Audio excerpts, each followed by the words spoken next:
So you mentioned like it being super competitive. I'm sure you have a lot of clients talk to you like, well, the market's hot and, I don't want to buy near the top. I'm sure that conversation comes up a lot. So can you talk through like, how do you handle it? How do you make sure you're still putting out a good investment for your client at the same point, making sure that they're aggressive and actually getting a property under contract? So from a market perspective, right? And I was actually just talking, so Mark and I we met the first time in San Francisco at a conference. Remember that, Mark? I don't remember what year that was, very long time ago. But I still go to that conference every year. And I did. So about 4 years ago, I went to this conference in San Francisco, and they had Bruce Norris, who is some famous economist from California, who apparently predicted the real estate crash, back in 07, 08. And he spoke at this conference about the impending market crash, right? That the economy is going to go to shit. We're going to see housing prices go down. I mean, that was 4 years ago, right? And it has not happened. At pretty much every conference I've been at for the last 5-6 years, they've been talking about, this impossible market crash, and it just hasn't happened. So will it happen? I don't know. I can tell you right now, in the last month, I've had 3 clients who bought with me back in like 15, 16, who just did refinances and just wanted to share with me what their property values were. Because even back then, people were saying like, this is the top of the market. And they had 6-figure gains in their property values, and they didn't really do much work to it. They did some slight improvements, but a lot of that is just natural market appreciation. So is now the right time to buy? I mean, I don't have that answer because I don't know what the market's going to deliver, but I have not seen anything in the last 8 years that I've been doing this to indicate that prices are going to go down anytime soon. Additionally, and I know we talked about this, I think on the first podcast, what was it? Of the 11 of the last 13 recessions, we saw an increase in property values. There's only been 2 recessions where we ever saw a decrease in property values. The dot-com burst in the 90s, and it was a 2% reduction in property values. And then obviously the housing crash, where we saw, I think it was a 28% reduction in housing prices. But that's not, just because we have a recession doesn't mean that we're going to have a reduction in housing prices. Now, from a client perspective, right, it really comes down to at what point the deal makes sense for you. So when we have, especially when we have multiple offers, we have essentially an offer calculator we build out for clients.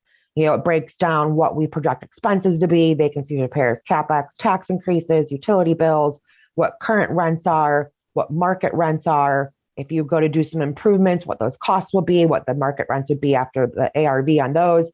And it all breaks it down into a cap rate, cash on cash calculator.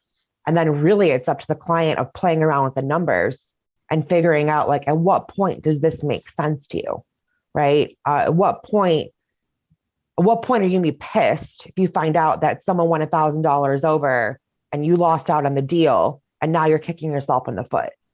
And I always tell the story of one of my first clients. We were buying a property. It was multiple offers. It was a bank owned, it was a foreclosure property. I think it was listed at like 829. They had multiple offers, and he told me he wanted to offer 876. This was back in 2014. So well before multiple offers were normal. And I, told him that was an extremely, extremely aggressive offer for that time. And he had said, you know what, I slept on it. And I think if someone bought it for 875 and I had offered lower, I would be mad. But if they got it for 890, then I would feel like I put my best foot forward and I lost the deal fair and square. Well, when we went to go do the appraisal, the appraiser had asked what the other offers were, and he wrote it on the appraisal, and no one had offered over 835. Right. So he had gone tens of thousands of dollars over the next offer, and he wasn't mad about it. He didn't regret his decision. He had said, you know what, I really wanted this property. I'm okay going, $40,000 over anyone else. And we ended up selling it for 1.1 million, like 4 years later. I mean, both you guys, I think, agree. If the numbers make sense for whatever your strategy is, like, it makes sense to buy. Like, that's not really us as professionals taking those questions. I feel like we can't even really truly advise you. It has to come from them and what makes sense to them, right? Mm-hmm. I can't talk anyone into a deal. right? It's not, my job is to give you the information so that you feel comfortable making your own decision. But I'm not the one up at night worried, did I offer enough? Is this too much? What if I overpay? Like that's not what keeps me up at night, right? I've got a kicking baby in my belly. That keeps me up at night. But like it really needs to come from you and your level of confidence.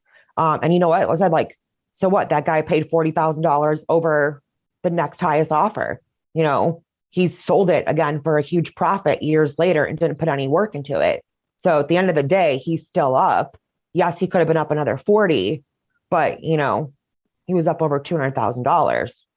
Who's going to cry over 40 at that point? I think in that scenario, even if the prices went down, say, his rents made sense, he was cash flowing, and his value went down to 700 for a few years before it went back up. Like that's not the end of the world either. Like value really doesn't matter if you're truly just buying it at a cap rate. Yeah, and value only matters when you're selling, right? And so most investors don't have any plans to sell in the next couple of years. Buy and hold is a very slow, boring way to wealth accumulation. So for most of us, we plan on holding for 10, 15, 20 years. The issue is timing the market at that point when you're ready to sell.